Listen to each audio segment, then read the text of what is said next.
want to paint a picture for you. Imagine you and your family move to Hawaii, expecting a fairy tale life to unfold. You found your life partner, you've had a few kids, and you have a very successful career. You have a life that most people dream of, so what could possibly go wrong? Well, what was supposed to be an enchanted new life in Maui actually ended up exposing the hidden cracks in this marriage after an insecure husband became paranoid that his wife was having an affair. And instead of, maybe talking to her about it, or maybe even separating from her for a bit, he decided that the best way to deal with this was to try to throw her off a cliff. Yeah, and this is happening right now. It's like up to date. This happened very recently. It's the wild story of Arielle and Gerhardt Konig, and just get ready, buckle up, sit back, relax, and take a deep breath because it's time to let the fresh air in.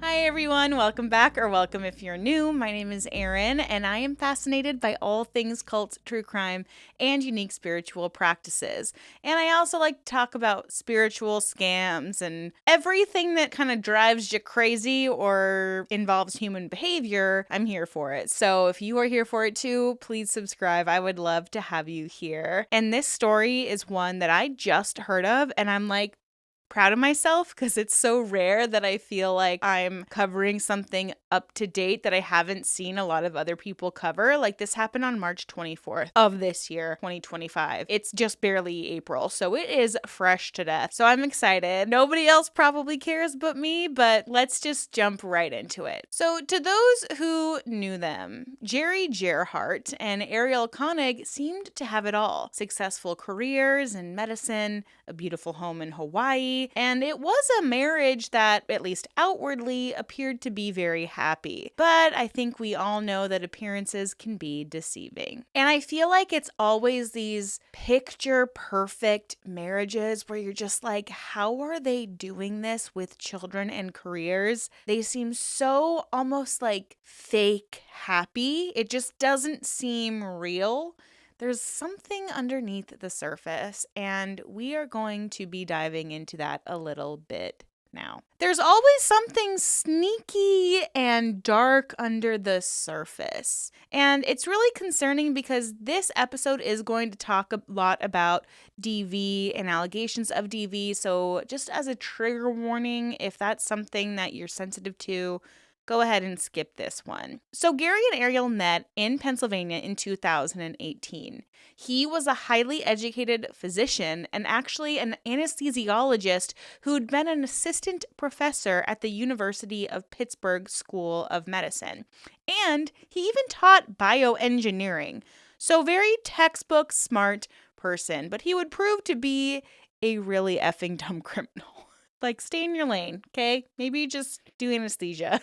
Not try to kill your wife, but that's just me. His colleagues knew him as a talented medical professional, and Arielle was equally accomplished in her career. She was a nuclear engineer turned project manager working remotely for TerraPower, a nuclear innovation company. They're like a power couple.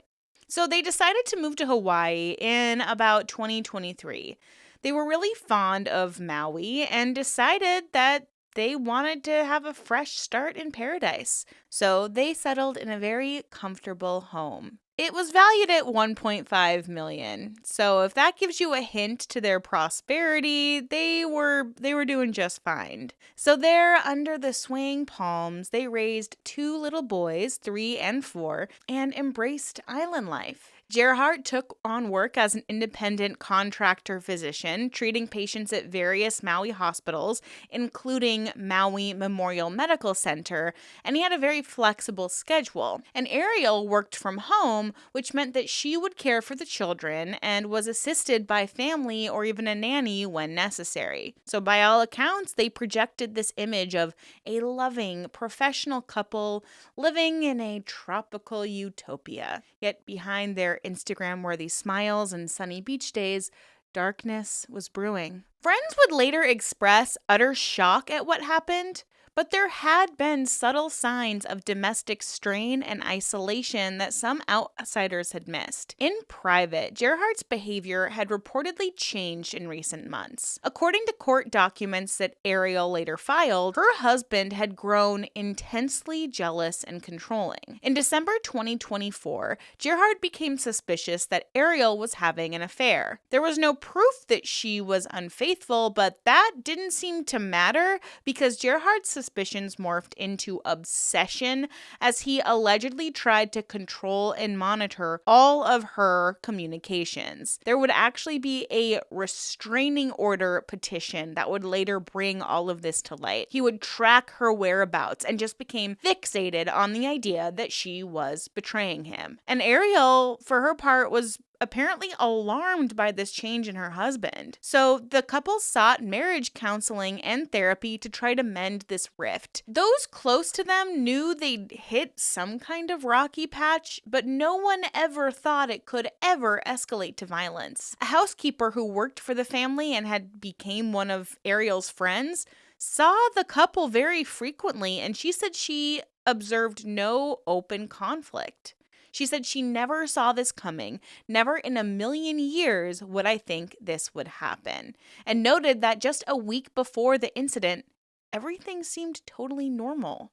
Gerhardt was always loving with the kids and with her, saying that he appeared very family-oriented. And Arielle gave very little outward sign of distress. They didn't really socialize much in Maui. Between work and parenting, their world was mostly one of just family.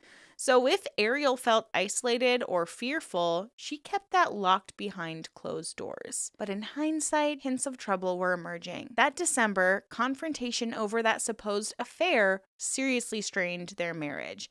And while they continued to live together, Arielle may have been contemplating some kind of escape from the relationship. Friends would later wonder if she had been considering divorce, but court records don't indicate that she actually filed prior to the attack. But what we do know is that by early 2025, Arielle felt the need to document Gerhardt's behavior, extreme jealousy, control, and monitoring. Perhaps she feared what he might do next. But still, when her birthday rolled around late March, Gerhardt proposed a trip to Oahu for a celebratory getaway, and Arielle, as a lover of the outdoors, was eager and excited to go. And I don't know if this is something I would do if I feel like my husband is being really suspicious and all of a sudden he's like, we're going to leave the kids somewhere and I'm going to take you on this remote hike that a lot of people say is dangerous. I don't know. I don't know if I would be excited to try to like rekindle a flame that might have blown out or if I would feel a little fearful. And that's the thing about DV is right when you think you're fixing something in your relationship, sometimes that's when things reach a peak of the worst of what could happen. So in March of 2025, the Konigs set out from Maui for a long weekend on Oahu under the disguise of that birthday celebration. They arranged for the children to stay with relatives and a trusted nanny. On Sunday, March 23rd, the couple flew to Honolulu. Arielle's birthday was March 24th, and Gerhardt had booked a hotel in Waikiki for the occasion. The exact hotel wasn't publicized, but one can imagine a seaside resort that looked beautiful and romantic. And the itinerary seemed to match that idyllic theme, and it seemed to be very low-key. A nice dinner, maybe some shopping, and a scenic hike the very next morning. The Pali Puka Trail was Gerhardt's idea. Oahu is filled with hiking opportunities, from lush waterfall treks to famous ridge trails. Gerhardt suggested this hike. It's a lesser-known trail off the very popular Nu'uanu Pali Lookout. It was relatively short, less than a half a mile away, with thrilling views and a dash of adventure. So perhaps he sold it to Arielle as the perfect birthday morning experience. Arielle was an active and outdoorsy person, and she was excited for this plan. So on the morning of March 24th, the Konigs checked out of their hotel and drove up the winding drive towards the lookout.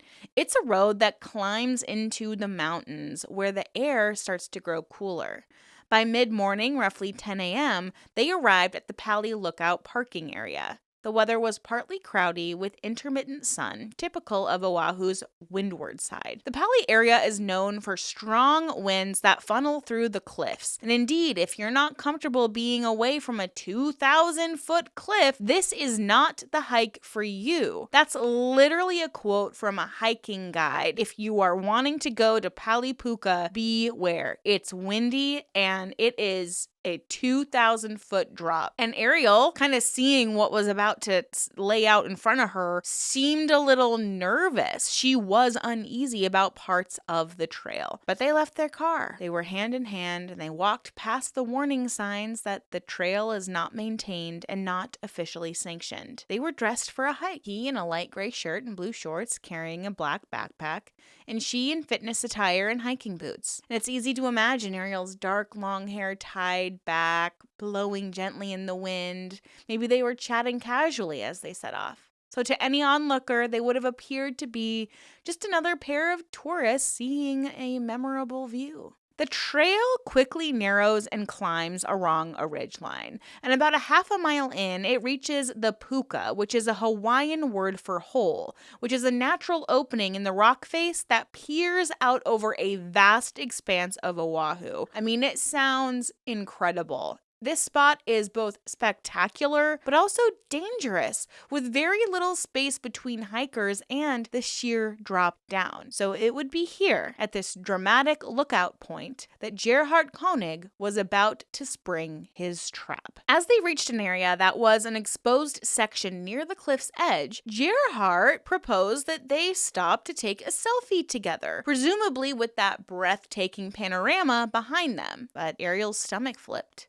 The ledge was extremely close to a lethal drop. And according to the probable cause affidavit, Arielle told Gerhardt that she did not feel comfortable posing for a photo so close to the precipice. She tried to resist and decline the selfie. But of course, that's when Gerhardt's demeanor shifted. He began to yell at her, insisting she come closer for the picture. And surprised by his sudden anger, Arielle luckily refused again and actually started walking away from him back down the trail away from the cliff. But her husband was not going to let her leave. His birthday surprise was just beginning. What happened next on that lonely trail can only be described as pure terror. According to Arielle's later statements to police, Gerhardt just snapped when she refused to approach the cliff's edge. He allegedly pushed her into the bushes away from the path, initiating a violent struggle amid the tangles of vegetation. Arielle lost her footing and tumbled onto the ground, and instantly Gerhardt was upon her. And using his superior strength, the 5'9", 160-pound man pinned down his wife. Arielle fought back with everything she had. She even managed to squirm free briefly and tried to escape down the trail, but Gerhardt caught her again. Enraged, he grabbed a rock roughly the size of a dinner plate, and holding her by the hair to control her, he smashed the rock into Arielle's head repeatedly. The first blow split her scalp, stunning her, and she screamed in pain. A second strike, then a third. Gerhardt allegedly hit his wife around 10 times with that rock. With each sickening impact, Arielle's vision blurred. Blood gushed from lacerations on her head and her face. And her husband showed no mercy. She would later recount that he was smashing her face into the ground while gripping the back of her head. Now she had one focus: survive. She kicked and flailed despite her injuries. During the assault, one of her thumbs broke, likely as she threw up her hands to defend herself against the blows from the rock. She was pleading with her husband to stop. But according to witnesses, because thank God there were a few, he was silent except for his ragged breathing and perhaps a grunt of effort. This was no momentary loss of control. It was an attack of unrelenting brutality. And in the chaos, Arielle kept screaming at the top of her lungs, hoping someone might hear her. And miraculously, her cries did reach two hikers further down the trail. Arielle herself heard voices in the distance, responding, and that renewed her will to fight back. Realizing that help might be coming, she made a desperate move. Summoning all her remaining strength, Arielle crawled toward the sound of the other hikers' voices.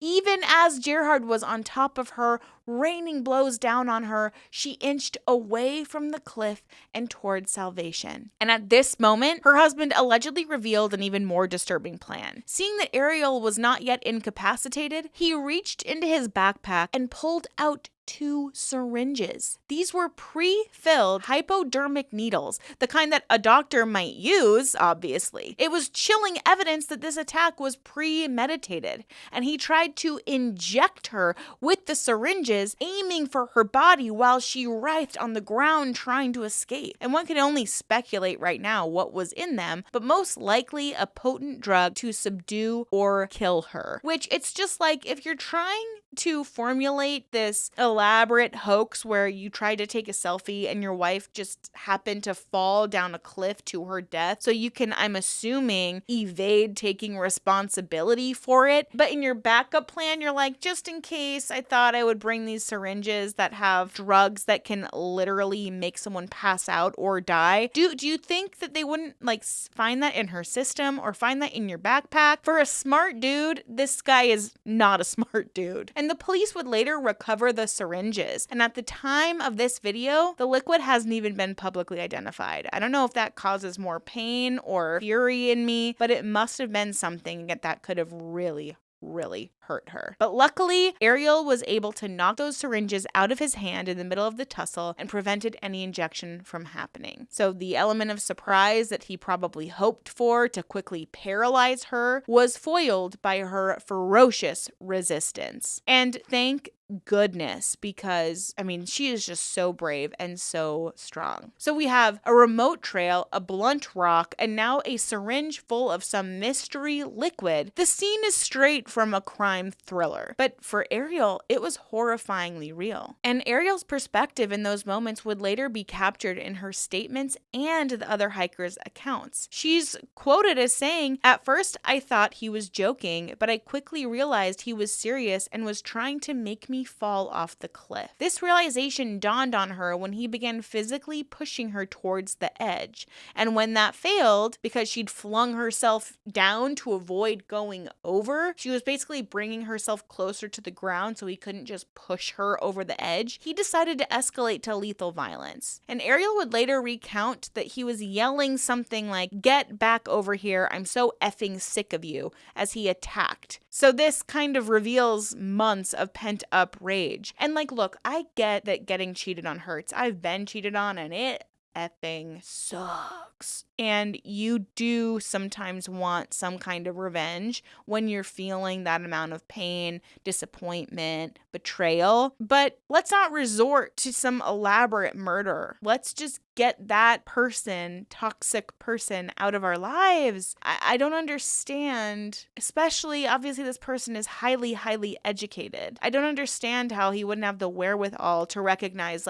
this is an intrusive thought. I am hurting. Maybe I should leave my wife. Because that would probably hurt her a lot as well if you just left her. I don't know. It always shocks me when people could just get divorced, but instead they're like, nope, murder. How is that making your life better? I don't know. I've never wanted to murder anyone, so maybe I just can't get my brain around it, but it's just so utterly shocking to me. So now Arielle is battered and bleeding on the ground, and she starts screaming, "He's trying to kill me." And those were actually the first words that the approaching hikers, a woman named Amanda, could actually hear clearly. As Amanda came upon the clearing, she saw a literal nightmare unfolding. She saw a girl lying on her back in the grass with a man on top of her hitting her. This is literally word for word what she would later tell police. And Arielle's screams to the stranger was just heart-wrenching. He's trying to kill me. He's trying to kill me. The cry for help finally brought the assault to a pause, at least momentarily. The presence of witnesses totally disrupted Gerhardt's single-minded attack. Amanda would shout at him,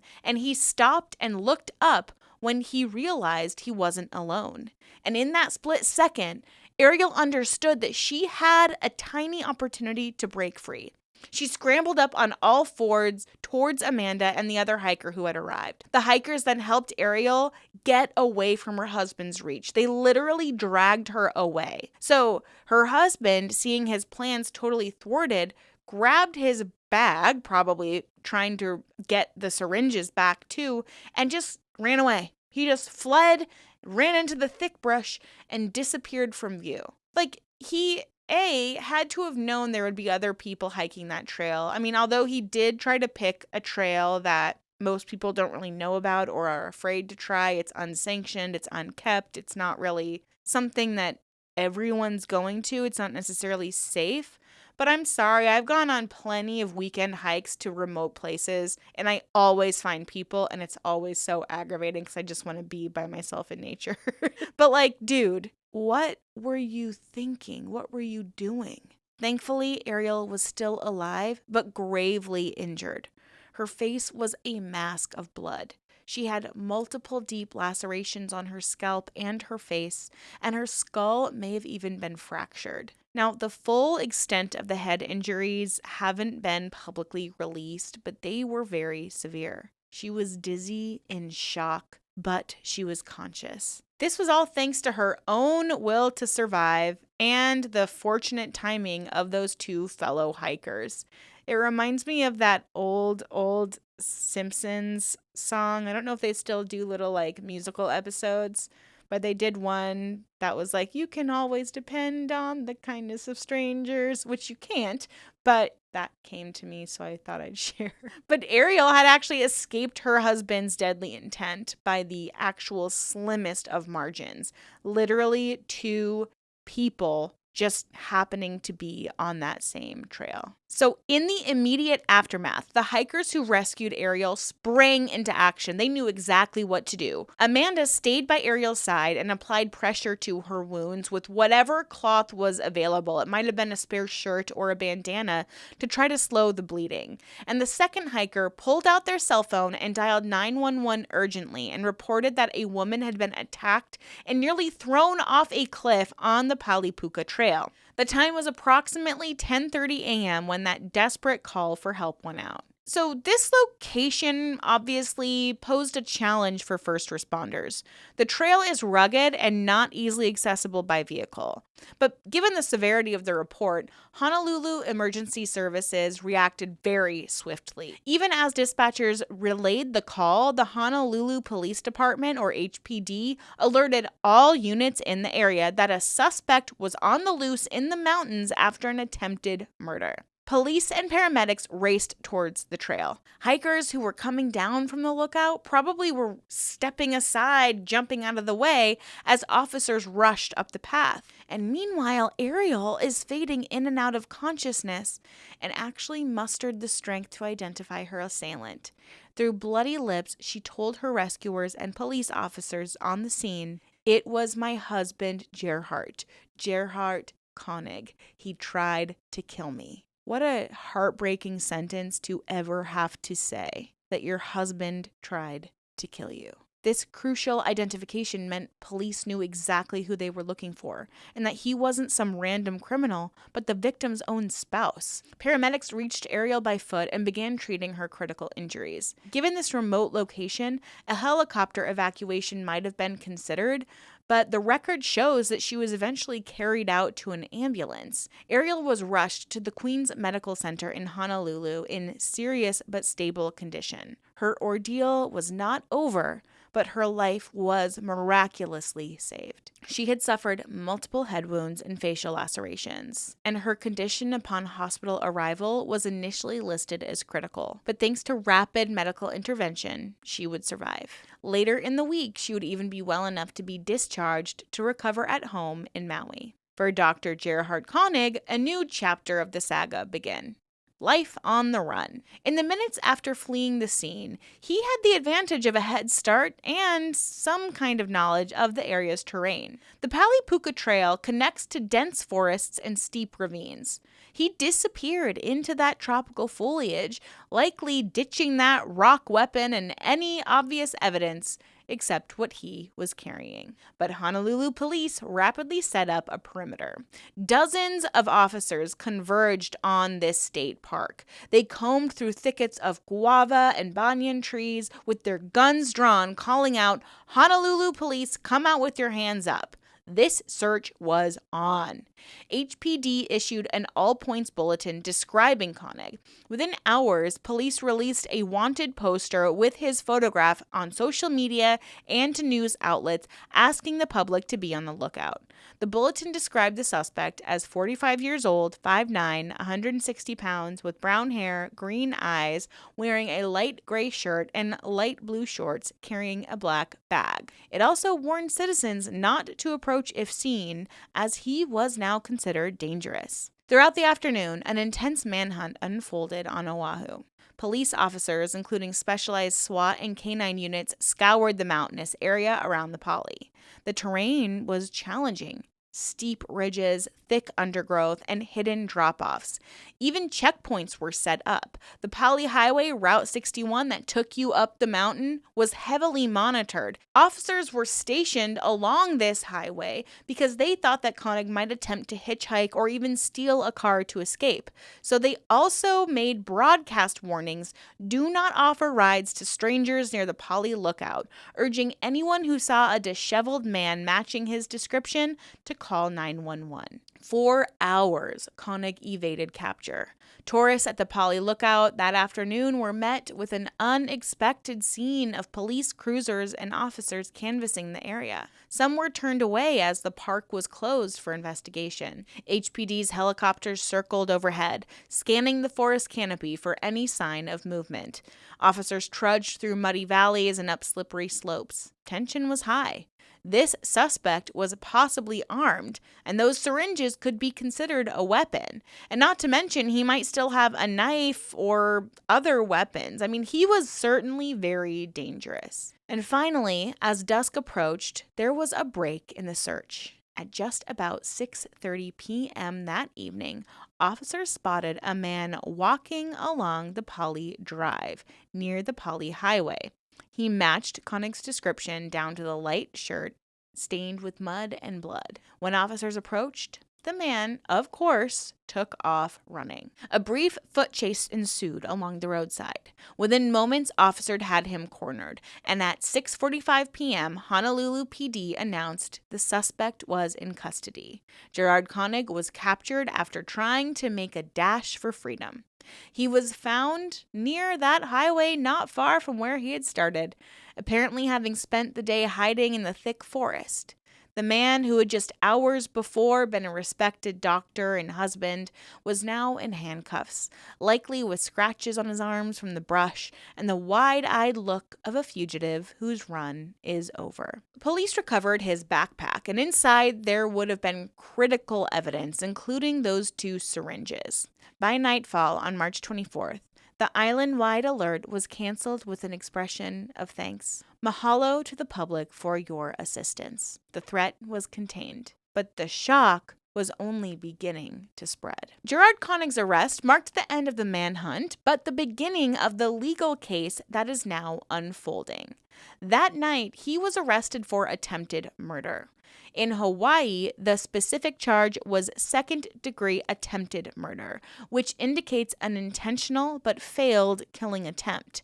The charge does carry a potential life sentence. While Arielle underwent emergency treatment fighting for her life, law enforcement began collecting evidence at the scene.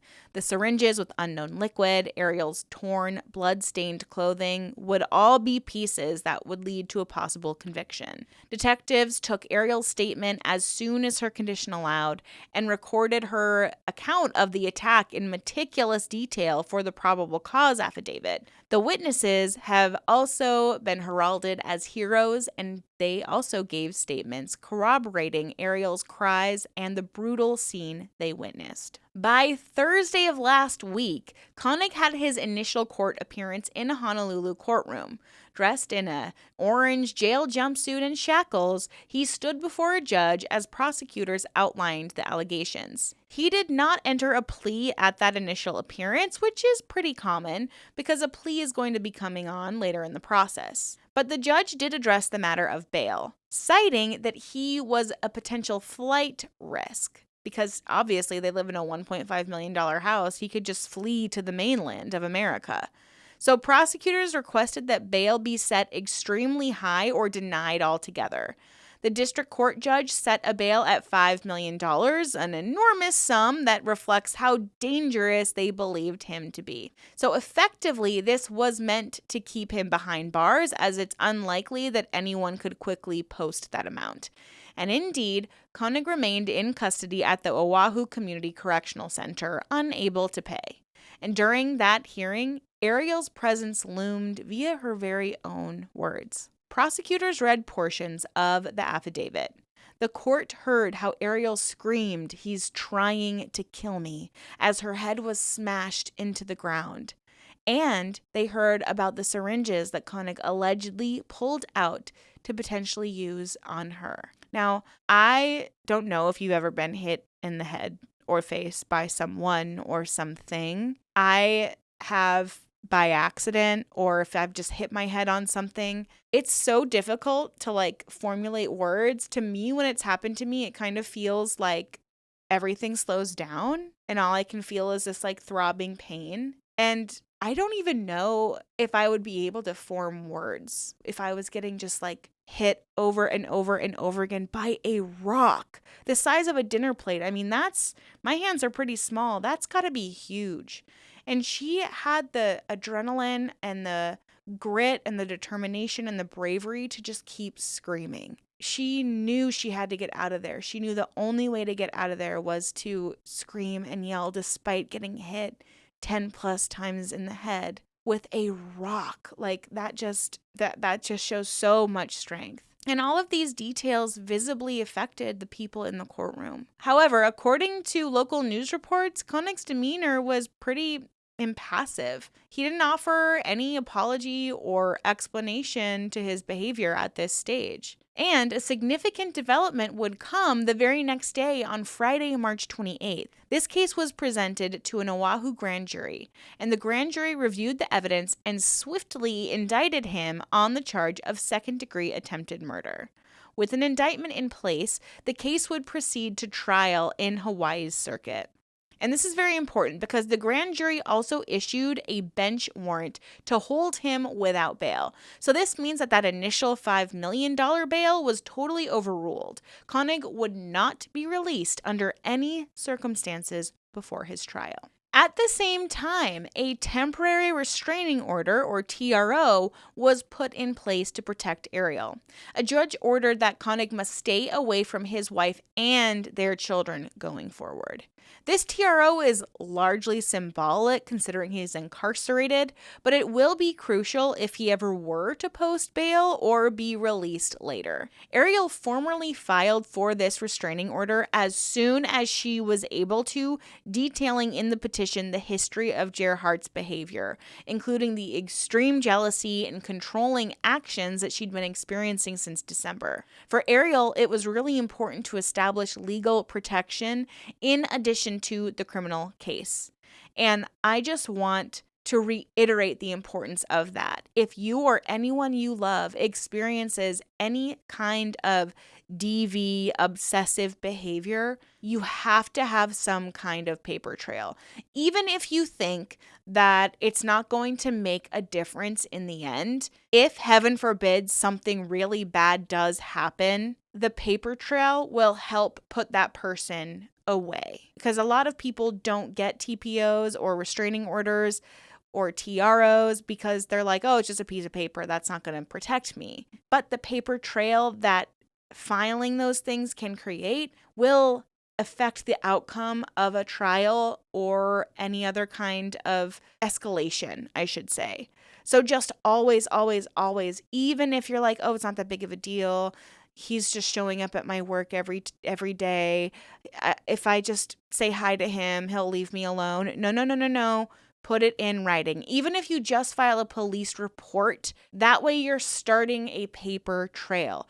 Keep a journal of what's going on with dates and go to the police to have some kind of paper trail in order. That's the only way you can protect yourself, because if something does happen, if something escalates, they're going to need that evidence to actually prosecute him. So she did such a great job here. Even though he was incarcerated, she's like, I am just like crossing all the boxes, dotting the I's, crossing the T's, like ultimate protection of yourself. You must. So now, within just a week of this all happening, the basic legal framework has been set, and it's because of all the steps that witnesses, the police, and Arielle herself made in filing all this paperwork. And it's so refreshing to hear police like taking something like this so seriously. Think about if this happened across the board with every single case we talk about, if there was just like that intense activation of, okay, like we got to move with intensity. We got to move with just this idea of we need to move at a quick pace. This is serious. Think about how many crimes would be avoided or people's lives saved if they were just taken seriously the first time. So now, Gerhardt Konig, once a healer, is now an accused attempted murderer sitting in a jail cell waiting and hopefully really thinking hard about his choices. The charges pending include the primary attempted murder count and potentially other related charges, but authorities have not publicly discussed if any of those secondary charges, like potentially kidnapping or assault with a deadly weapon, might be added. The focus was on the top murder charge.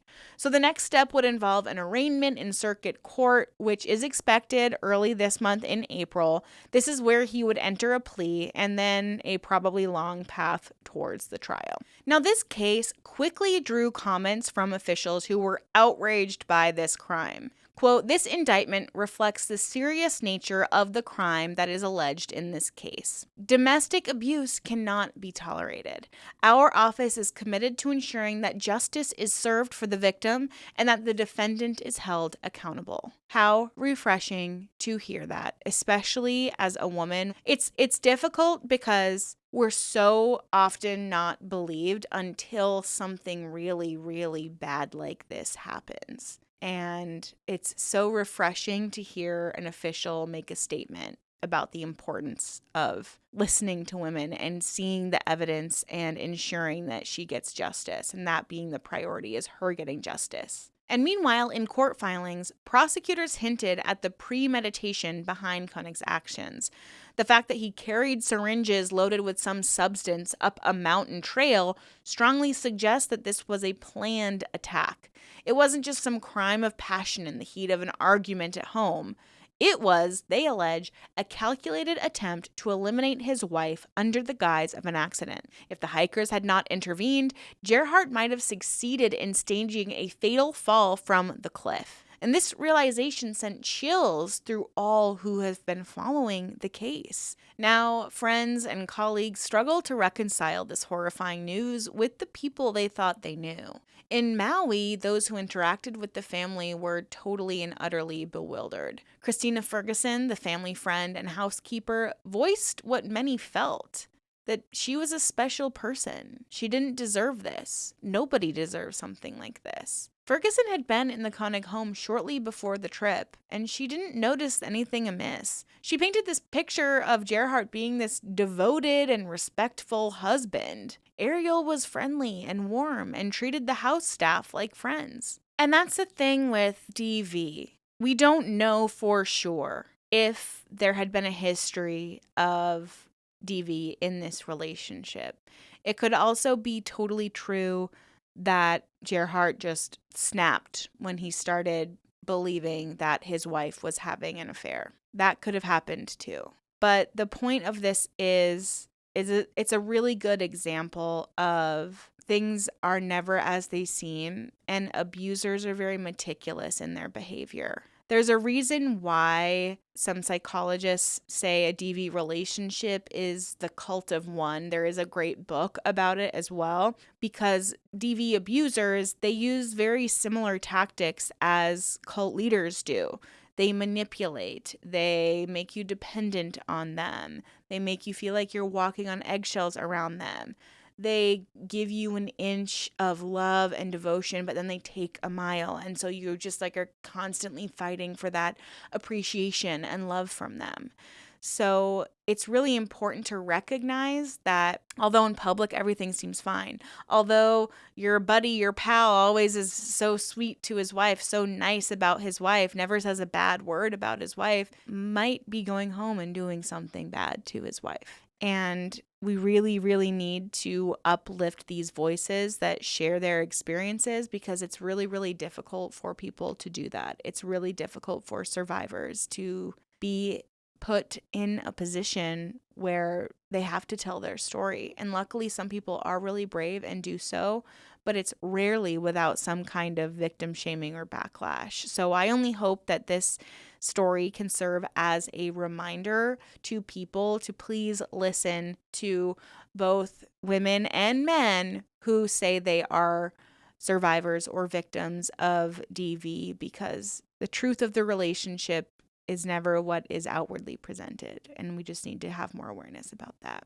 So I will do my best to try to keep you guys updated on what happens here. I mean, this really does sound and feel like it's something out of like a Lifetime movie. So when I heard about it, I was just like, this can't be real. It just can't be real. And especially between two people who were so smart. I think there's this idea that doctors and people in the nuclear science field, they're just so much smarter than everyone else, and they are in a certain way, but at the end of the day, they're still people. They're still human beings who have feelings and can get triggered.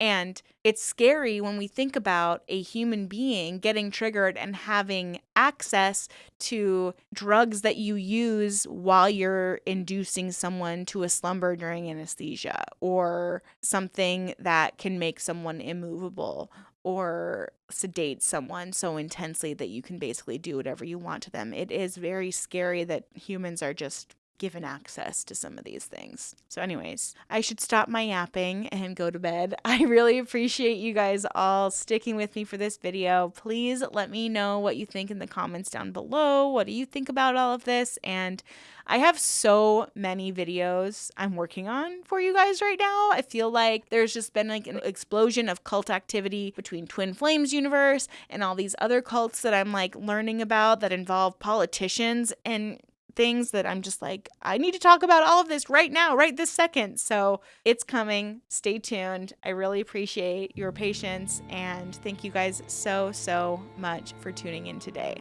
Stay safe out there, ask questions, and always stay skeptical. I'll see you soon.